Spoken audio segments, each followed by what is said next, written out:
चर्चासत्राचे उद्घाटक सुभाष बागल सरांना आणण्याची जबाबदारी माझ्यावर होती आणि म्हणून मी सकाळपासून उपस्थित राहिलो।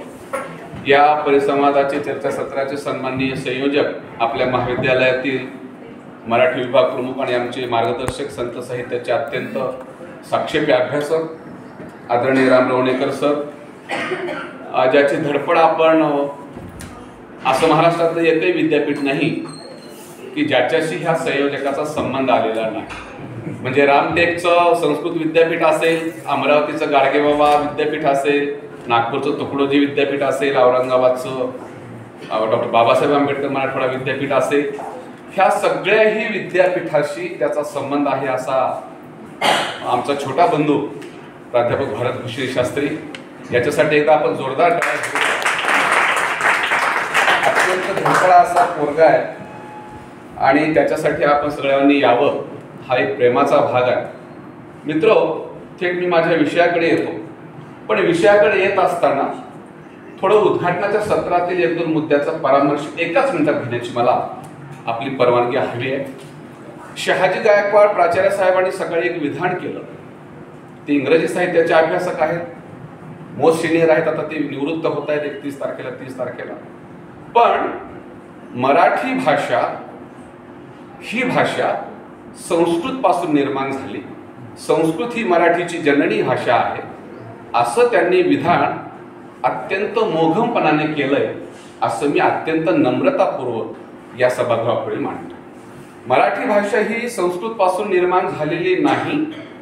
संस्कृत आणि प्राकृत हा वेगळा वेगळा विभाग आहे। प्राकृत ही काही कोणती एक भाषा नाही, प्राकृत हा भाषेचा समुदाय आहे, ती एक संकल्पना आहे। प्राकृत मध्ये मागधी आहे, अर्धमागधी आहे, पैशाची आहे, शौरसेनी आहे, महाराष्ट्री आहे, पुढे ह्या 4-5 भाषांचा तो समुच्चय आहे। पण ह्या प्राकृत भाषेपेक्षा एक वेगळी भाषा आहे जी संस्कृत आहे। वेदांची भाषा सुद्धा संस्कृत नाही, वेदांची भाषा ही अक्कादीन भाषा आहे, हे थोडं आपण समजून घेतलं पाहिजे। संस्कृत म्हणजे संस्कार झालेली भाषा, कुणाचा तरी संस्कार तिच्यावर झाले आणि मग ती निर्माण झाली। जर एखादी भाषा संस्कारातून निर्माण झाली असेल, ती स्वतःच स्वयंभू भाषा नसेल, तर ती भाषा मराठी किंवा इतर तत्सम भाषाची जननी असण्याचं कारणच नाही। आपण त्यावर सविस्तर कधी काळी पुढे भविष्यामध्ये बोलूया। तो मुद्दा मी संपवतो, आपण ते विधान आणखीन अभ्यासाने तपासून घेऊ। दुसरा एक मुद्दा, संस्कृत महाविद्यालयाचे कुलगुरू प्राचार्य आदरणीय मराठी बाबा उपस्थित होते। अर्थात ते संस्कृत महाविद्यालयाचे प्राचार्य असल्या कारणानं संस्कृतचा थोडाफार अभिमान असणं साहजिक आहे, ते आमच्या सर्वांसाठी वंदनीय आहे, तत्वज्ञ आहे, विचारवंत आहे।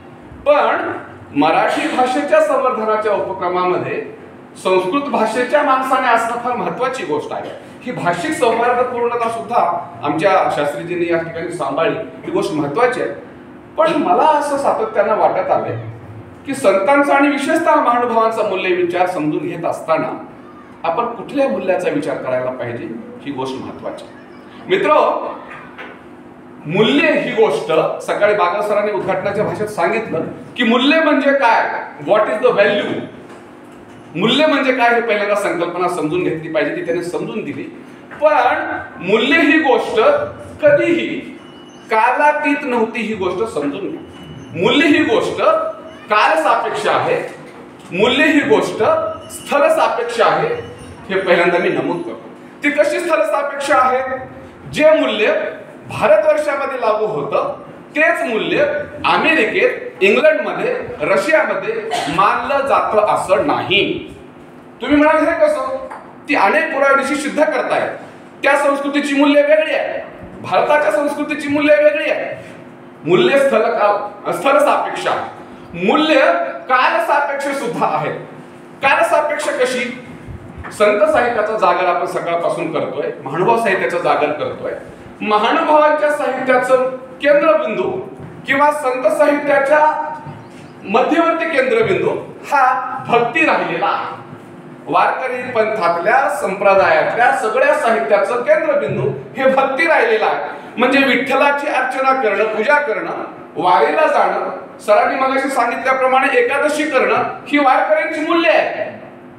पण ती मूल्य, सगळीच मूल्य आज लागू आहेत का, हा माझा पहिला प्रश्न आहे। अर्थात थोडा आपण भक्तिप्रवण होऊन विचार न करता स्वतंत्र भारतातले नागरिक म्हणून थोडा आपण साकल्याने आणि बहुआयामाने विचार करायला हवा. मी म्हणतो आजच्या काळामध्ये एखादा माणूस जर पंढरीला जात नसेल, एखादा माणूस जर जायच्या देवाला जात नसेल, तो रोज मंदिरात जाऊन भजन किंवा स्मरण करत नसेल, याचा अर्थ तो मनुष्य मूल्यहीन आहे का, आपल्याला असं म्हणता येईल? त्याचं उत्तर नाही असं आहे. मग आम्ही कुणाला मूल्यवान म्हणावं? आम्हाला कुणाला मूल्य समर्थक माणूस म्हणावा? हा फार मूल्यवान माणूस आहे, नीतिमूल्य बाळगणारा आहे असं आम्ही कधी म्हणावं? याचा अर्थ वर्तमान काळामध्ये काही मूल्य निश्चितच वेगळी आहेत. मग ती मूल्य कोणती आहे? जी मूल्ये आपण जर पाळली नाही तर त्यामुळं समाजाला अडथळा निर्माण होतो, कायद्याला अडथळा निर्माण होतो. जर आपण भारताचे नागरिक असू तर आमची काही मूल्य व्यवस्था त्या भारतीय राज्य व्यवस्थेने ठरवून दिलेली आहे आणि त्यालाच आपण, जसं भारत दृष्टीने आता शेवटी उल्लेख केला, त्यालाच आपण संविधान मूल्य असं म्हणतो. ही कोणती संविधान मूल्य आहेत? आणि जर संविधान मूल्य आपण पाळली नाही तर आपल्याला दंड होतो, आपल्याला शिक्षा होते. संतांच्या साहित्यामध्ये त्याच मूल्यांचा उल्लेख कुठे कुठे झालाय याचा आपण विचार केला पाहिजे.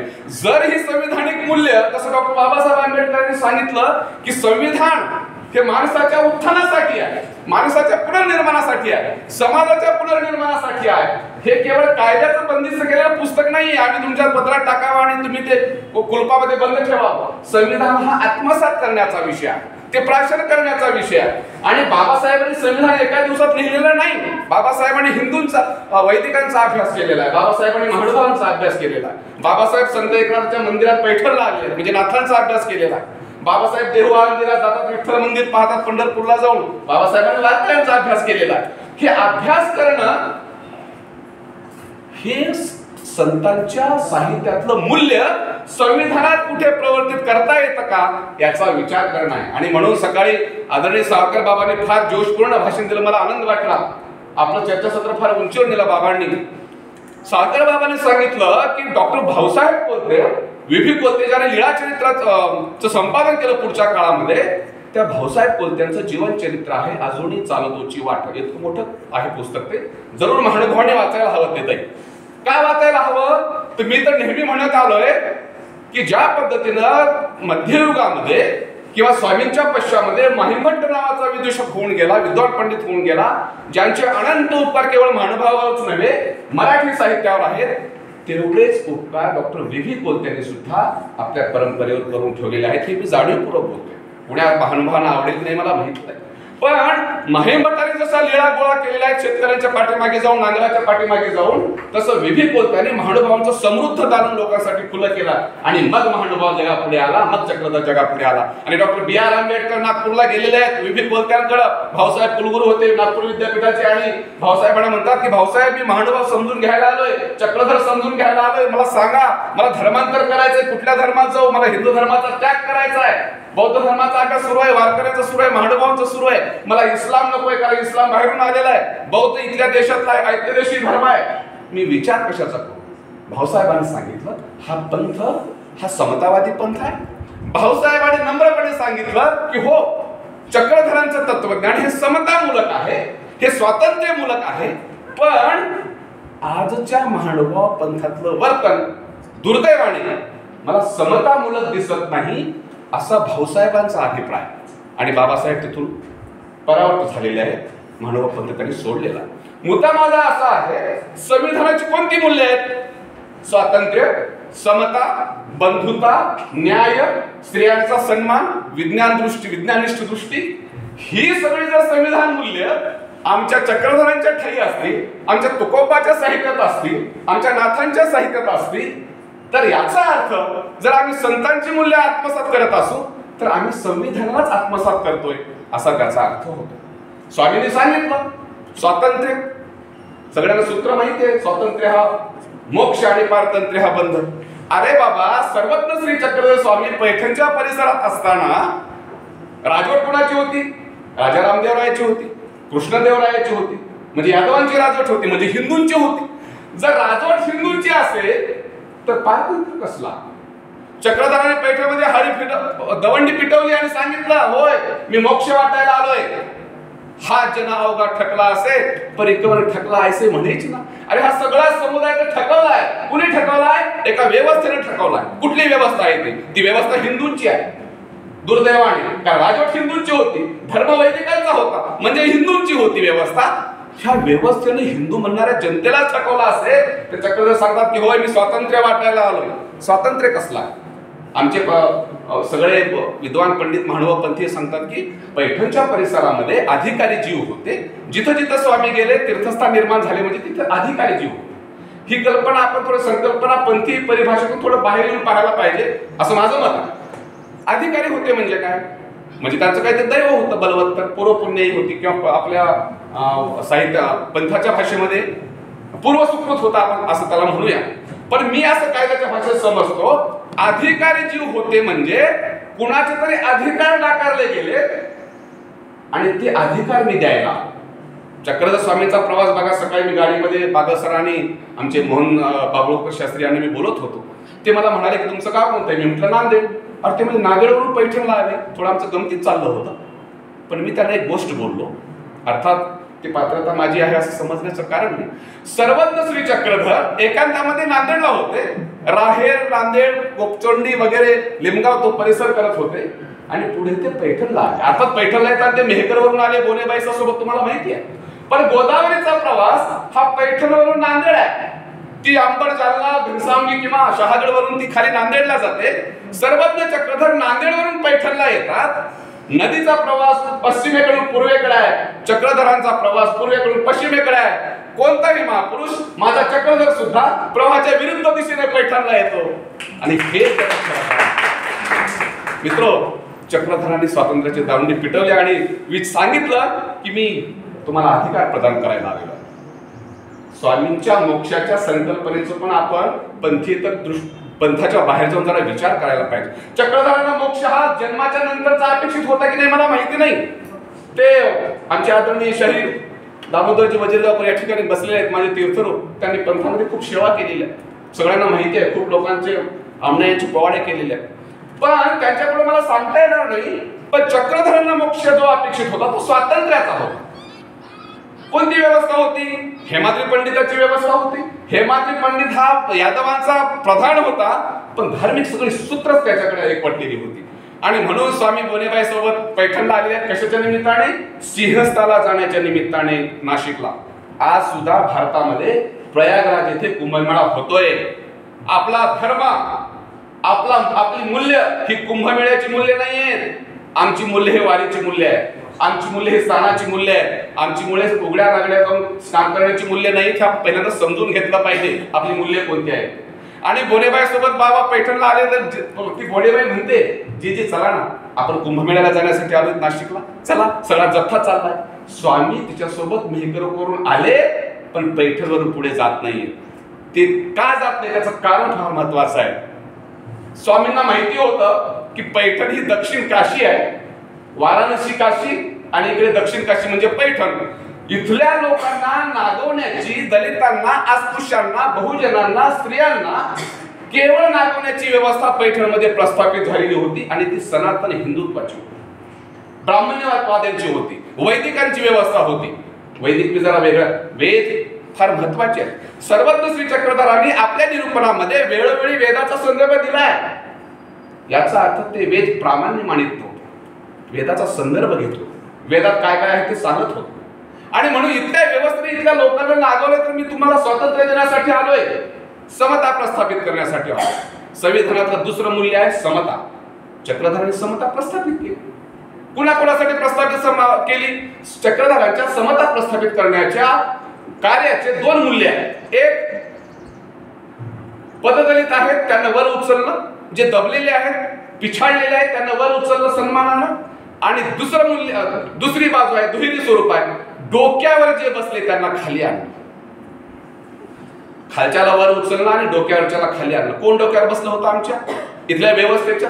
आणि चक्रधरांना तुम्ही इतक्या सोप्यात घेऊ नका मित्र.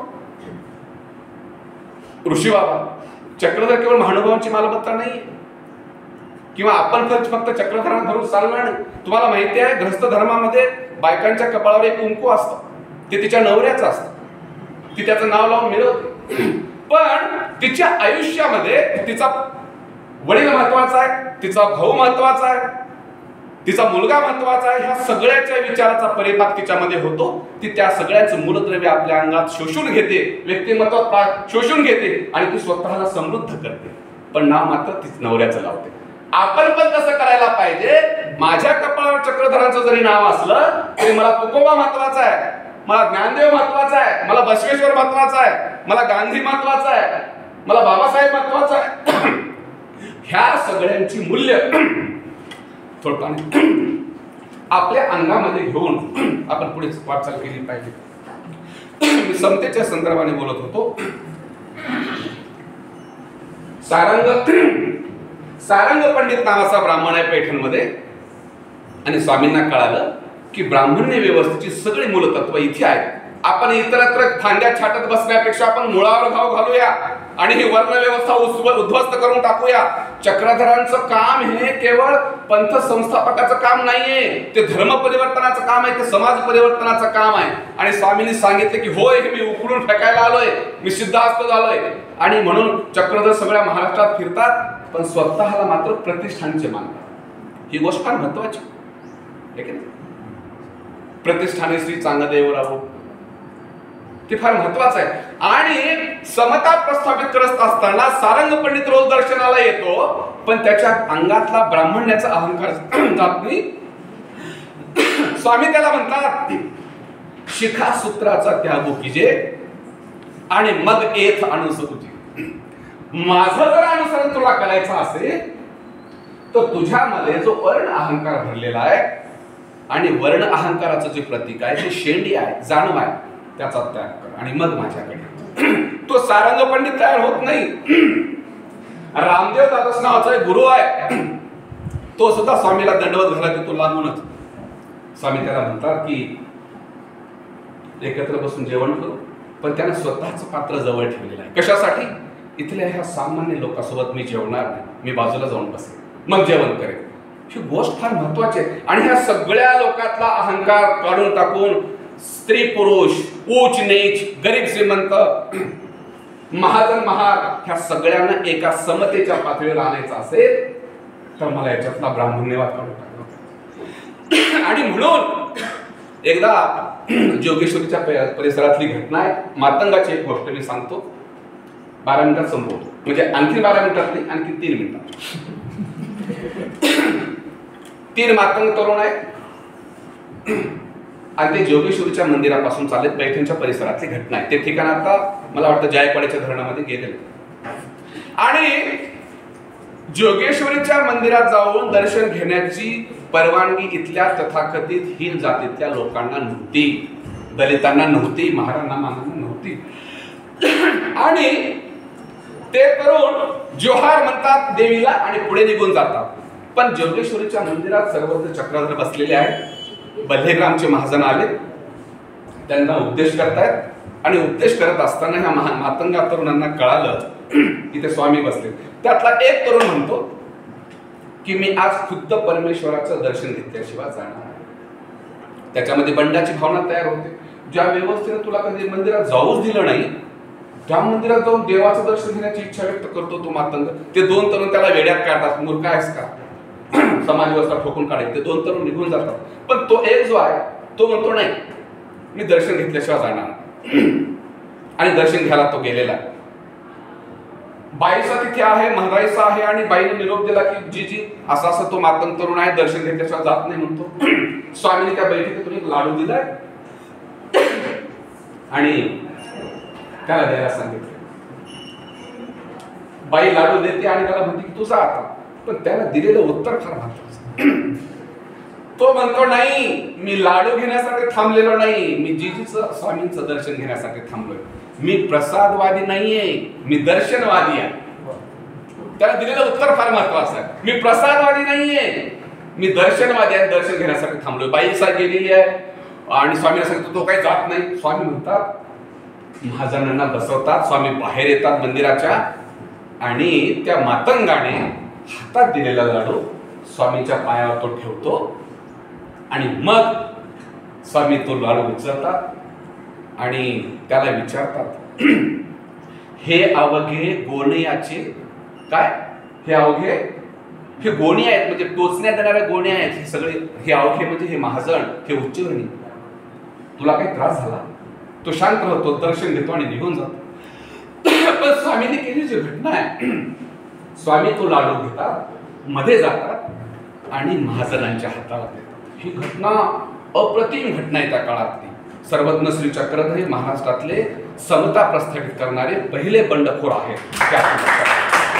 म्हणजे एकीकडे कन्नडमध्ये महात्मा बसवेश्वर आणि त्याच्याही आधी महात्मा गौतम बुद्ध आणि महाराष्ट्रामध्ये खुद्द सर्वज्ञ श्री चक्रधर स्वामी. आणि तो लाडू महाजनांच्या हातात दिलाय आणि महाजनांना म्हणतात की खा, हा लाडू तुपा भातापेक्षा वेगळा आहे, घ्या प्रसादवादी हो, घ्या, तुमच्यासाठी मी लाडू आणलाय. चक्रधरांनी मुखातून आम्ही निर्माण झालोय असा अहंकार बाळगणाऱ्या ब्राह्मणांच्या तोंडी पायातून निर्माण झालेल्या मातंगांच्या हात लाडू देणं ही गोष्टच फार अद्वितीय आहे. ही समता प्रस्थापित करण्याची गोष्ट आहे. तो मूल्य विचार आपण बाळगला पाहिजे. एक तिसरा विचार सांगतो, मूल्य आणि थांबतो, स्त्रियांच्या संदर्भातला. मित्र, स्त्रियांचा सन्मान आपण केला पाहिजे. एक दंगवे नावाचं पुराण आहे.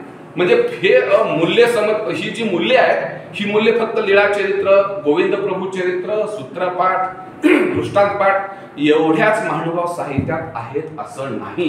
ही तर तत्वज्ञानाची ग्रंथ आहे, त्यामध्ये तर असणारच आहे, दुसरं काय असणार. एका महानुभावाचं साहित्य किंवा संतांचं साहित्य आणि मूल्य हे एकच नाण्याच्या दोन बाजू आहेत. त्यात काही मोठी गोष्ट नाही तुम्ही म्हणाल्याप्रमाणे. पण पुढच्या काळामध्ये सुद्धा अनेक ग्रंथांमधून ह्या संतांची तत्व, चक्रधरांची मूल्य पाझरत राहिलेली आहे. दंगवे पुराण नावाचं एक चमत्कारिक पुराण महानुभावाच्या संग्रहामध्ये आहे. कोण काय आहे दंगवे पुराण? अनंत प्रसाद नावाच्या त्या कवीने केलं. त्या दंगवे पुराणामध्ये एक चमत्कारिक गोष्ट आहे. दिवसा घोडी आणि संध्याकाळी सुंदर स्त्री होण्याची एक गोष्ट आहे. आणि मग त्या दंगवे राजाला कळतं की अरे, आपल्या बागेत चरणारी घोडी ही संध्याकाळी सुंदर स्त्री होते. त्या स्त्रीचा मोह दंगवे राजाला निर्माण होतो.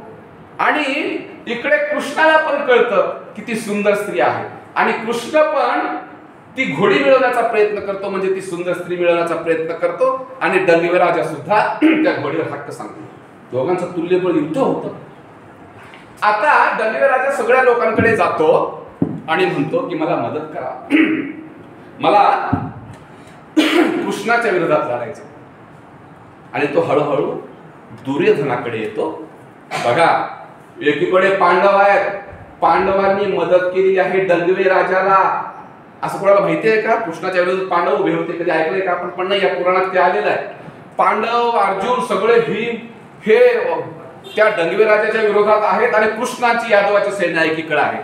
प्रश्न येतो आता दुर्योधनाचा. आणि दुर्योधनाकडे कृष्ण, आता कुणाला मदत करावी? दंगवे राजा गेलाय दुर्योधनाकडे आणि कुणाला मदत करावी? दुर्योधनाला वाटतं की आपले हे पांडव आपले दुश्मन आहेत, आपण कृष्णाला मदत करूया. बरोबर की नाही? पण त्याने आपल्या बायकोचा म्हणजे भानामतीचा विचार घेतलेला. त्याचं वर्णन त्या कवीनं त्या दंगवे पुराणात केलंय. काय काय म्हणतं ती बघा. भानामतीला दुर्योधनानं बोलवलंय आणि सांग मी कुणाला मदत करू, असा एक बाळभूत प्रश्न विचारला. बोलावणी प्राण वल्लभेसी, पुसो आदरिले तियासी, विचार सांग मजपाशी, निगुती करून. मला सांग तू की मी कोणाला मदत करू. आता बायकोला विचारून मदत करण्याची किंवा निर्णय घेण्याची जी दृष्टी आहे ते मूल्य आहे. सर, बायकोचा विचार संसारात घेणं हे मूल्य आहे. ते मूल्य आपण किती पाळतो हा संशोधनाचा विषय. जर माझ्या घरी कोणी संत महंत बाबा कोणी आले तर मी माझ्या छोट्या लेकराला 7वीतल्या जेवायला वाढायला पाठवतो. मी माझ्या बायकोला पुढे येऊ देतो. तशी गोष्ट स्वामींच्या पण काळात होती. सारंग पंडिताच्या घरी स्वामी गेलेले आहेत आणि त्याची जी बायको आहे, काय नाव तिचं? उमाईसा. उमाईसाला वाटतं की आपण जीजीच्या दर्शनाला पुढे यावं, स्वामींच्या दर्शनाला पुढे यावं, काहीतरी करू. पण सारंग पंडिताची भावना पुरुषी अहंकाराची, तू तिला पुढेच येऊ देत नाही जेव वाढायला. ती वाट पाहते की मी काहीतरी निमित्त करून जावं, स्वामीला वाढावं, दर्शन घ्यावं. पुरुषी अहंकार आहे. बैठकमध्ये बायकोला वाढण्याच्या निमित्ताला सुद्धा न येऊ देण्याची इथली प्रथा आहे पुरुषांची आमची. त्याला छेद ही मूल्य देतात. संतांच्या साहित्यातले, चक्रधरांच्या साहित्यातले हे मूल्य आपण आज उचलायला पाहिजे, पुरुष म्हणून उचलायला पाहिजे. आणि स्वामींच्या दर्शनाला काय करते, तूप वाढण्यासाठी म्हणून ती आवसा येते, उमाईसा येते आणि स्वामींना तूप वाढते, नमस्कार करते, मग निघून जातात. ही जी गोष्ट आहे ती फार महत्वाची आहे. चक्रधरांनी स्त्रियांना तुम्ही राजकुमारी की बाई, तुम्ही राजकुमारी की असं म्हटलेलं. राजकुमारी म्हणजे काय, ती बाईसा महदाईसा पैठणमध्ये जाते आणि सगळे लोक मस्त बसलेले आहेत आणि काहीतरी गळ्यामध्ये घालून ते छान उत्साही आहेत आणि ती येते आणि म्हणते की जीजी पहा कसे ते उत्साहाने लात आहेत. स्वामींनी तिच्यासाठी शब्द, तुम्ही तसं नाराज होऊ नका बाई, तुम्ही राजकुमारी, तुम्ही तो राजाचे लेकर आहात, राजकुमारी.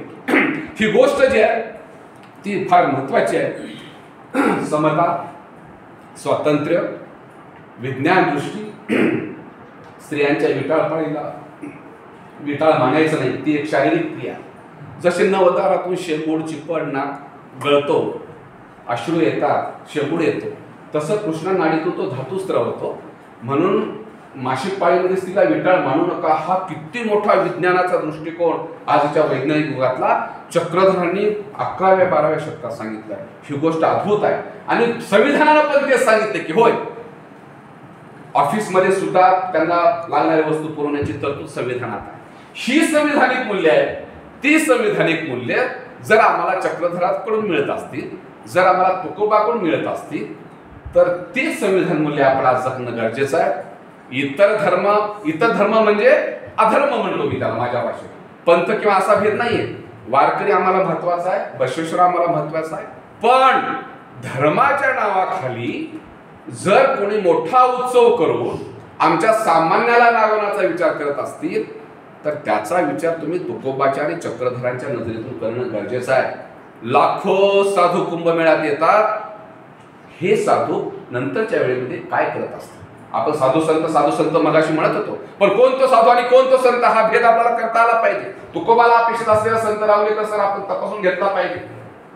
हजारो किलोच्या गांजाची विक्री अशा धार्मिक उत्सवामध्ये होते असं वर्तमानपत्र सांगतात. हे माझं संशोधन नाही. आमचा साधू कोणता आहे, आमचा महंत कोणता आहे, आमचा संत कोणता आहे हे आपण तपासून घेतलं पाहिजे. आणि चक्रधरांना, तुकोबाला, वारकऱ्यांना अपेक्षित असलेले मूल्य आपण आपल्या अंगामध्ये भिनून घेऊयात आणि स्वतःला माणूस म्हणून सिद्ध करूयात, एवढीच एक अपेक्षा करतो. थांबतो. धन्यवाद.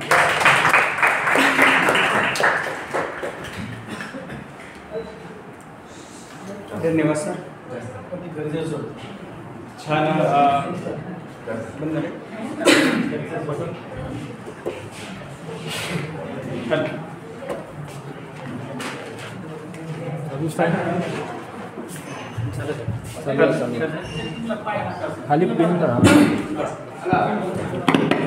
धन्यवाद सर. अत्यंत महत्त्वाचा विषय समारोपीय सत्राचे आपण अध्यक्षपद त्या ठिकाणी भूषवलं. आणि अपेक्षित जी बाब होती की संत साहित्य आणि संविधानिक मूल्य असा संयुक्त विषय आपण त्या ठिकाणी हाताळला आणि खऱ्या अर्थाने त्याला न्याय सुद्धा आपण त्या ठिकाणी दिलेला आहे. सकाळपासूनच्या सत्राचाही गोषवार आपण त्या ठिकाणी घेतलेला आहे. आपलं लेखन, आपलं चळवळ, आपलं कार्य हे अत्यंत महत्त्वाचं या ठिकाणी आहे. मी आपलं मनपूर्वक त्या ठिकाणी धन्यवाद मानतो. आणि या ठिकाणी आता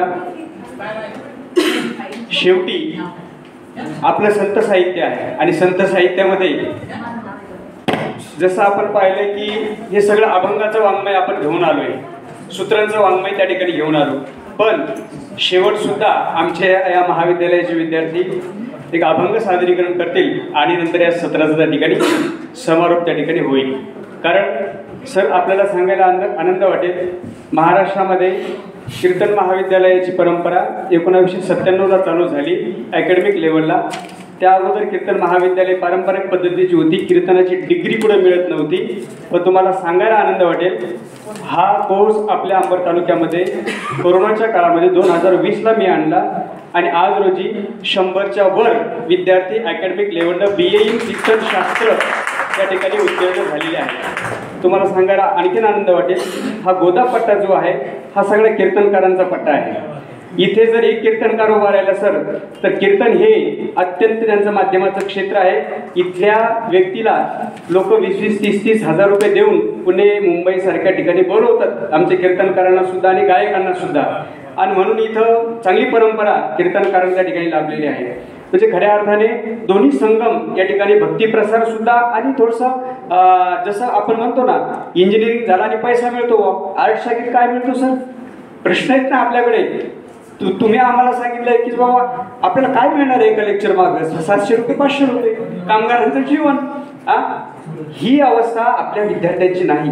कला शाखेतला विद्यार्थी इतका ताकदीचा आहे, जर त्याच्यामध्ये कला कौशल्य असेल तर तो जग जिंकू शकतो. इतकं सामर्थ्य त्याच्यामध्ये आहे आणि ते सामर्थ्य खऱ्या अर्थाने आपल्याला प्राध्यापक आणि शिक्षक असा मेळ घातल्याशिवाय त्या ठिकाणी जमणार नाही. आणि म्हणून त्यांच्यासाठी जे जे लागतं ते या परिसरामध्ये त्या ठिकाणी आणून दिलेलं आहे. मी याच महाविद्यालयाचा विद्यार्थी, याच विभागाचा विद्यार्थी, मराठी विषयाचे सर मला शिकवायला. आज रोजी आम्हाला आनंद वाटतो की दुसऱ्या एखाद्या विद्यापीठामध्ये एचओडीचं पद भूषवताना या गंगातीराची आठवण खऱ्या अर्थाने आम्हाला होते. तर याच्यासाठी की सर अजून एक आठवण आपल्याला होती ताहेर पठाणांची. जो व्यक्ती अलीगड मुस्लिम विद्यापीठामध्ये मराठी विभाग प्रमुख पद भूषवतो ते आमच्या महाविद्यालयाचे माजी विद्यार्थी आहेत, या विभागाचे विद्यार्थी आहेत. खऱ्या अर्थाने याला फार मोठा आमच्या आदरणीय कैवल्य अंकुशराव टोपे साहेबांचा फार मोठा वारसा आहे. त्यांनी 1900 मला एक मराठवाडा साहित्य संमेलन आपल्या अंबडला घेतलं होतं एका कालखंडामध्ये. मानभाव साहित्य संमेलन त्या ठिकाणी घेतलं. इथं असा गोष्ट आहे, आपण म्हटलं की झालं असं म्हणून समजावं तुम्ही. इतकी संस्था मसोदरी शिक्षण संस्था या ठिकाणी आम्हाला अनुकूल आहे. म्हणून हा संत साहित्याचा जागर आपण त्या ठिकाणी केला. आपण आलात त्याबद्दल सगळ्यांचे मी आभार मानतो. सगळेच आदरणीय बागल सर, हंसराज सर पैठणहून आलेले. आणि इथं हे सगळं घडवण्यामागे सरळ मी तर याच्यामध्ये होतोच, पण आमच्या मागे भरपूर मंडळी होती. आता हे सगळे तुम्हाला दिसत कार्यकर्ते सगळे हे कुठंच फ्रंटला नेले, पार्श्वभूमी होते बॅक स्टेजला. तर खऱ्या अर्थाने त्यांचं काम हे अत्यंत महत्त्वाचं आहे. आमचे लक्ष्मण कागे सर परिसंवाद होते. म्हटलं सर म्हणे मी बोलत नाही, वेळ वाचवायचा, मी बाकीच्या याच्यामध्ये घेतो. ही जी समर्पण भूमिका आहे आमच्या सगळ्यांची अत्यंत महत्त्वाची आहे. आपण आलात त्याबद्दल मी आपलं धन्यवाद मानतो आणि आपण विद्यार्थ्यांच्या सादरीकरण त्या ठिकाणी प्रारंभ करूया. प्रतिक्रिया म्हणून देतो आहे की हे राज्यस्तरीय सत्र अत्यंत यशस्वी झालेलं आहे. तत्पूर्वी आपली जी काही कार्यकर्ता मंडळी एकवे सरांच्या हाताने आपण त्यांना पण प्रमाणपत्र देऊयात आणि नंतर समारोप करूयात. या सर्वजण या प्रमाणपत्र घ्या बरोबर. या डबल सर लंगोट सर या इकडे वरती. कृष्णा शरद पूजाताई या. सगळे समन्वयक तर खरं 3-4 सत्राची पूजाताईच होते कारण त्यांनी सगळे सत्र हँडल